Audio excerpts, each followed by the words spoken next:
Huwa ta' pjaċir għall-Ministeru għat-Turiżmu permezz tal-Awtorità Malti għat-Turiżmu li għandna l-ewwel lukanda 5 Star Superior fil-pajjiż u dan juri il-commitment l-investiment ta' 45 miljun euro li sar mis-settur privat li minkejja dak kollu li kien għaddej minnu bħala pajjiż l-investituri għarfu illi t-turiżmu tajjeb li wieħed jinvesti fih u li x-xenarji huma pożittivi biex nattiraw ukoll turiżmu ta' kwalità lejn pajjiżna.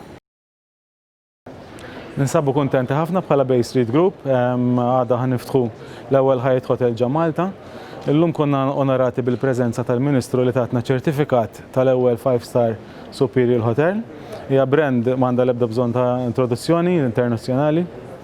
U bħala grupp ninsabu kuntenti wkoll għax il-hotel l-oħra tagħna l-B Hotel ġejna mogħtija ċertifikat ta' 4 Star Superior.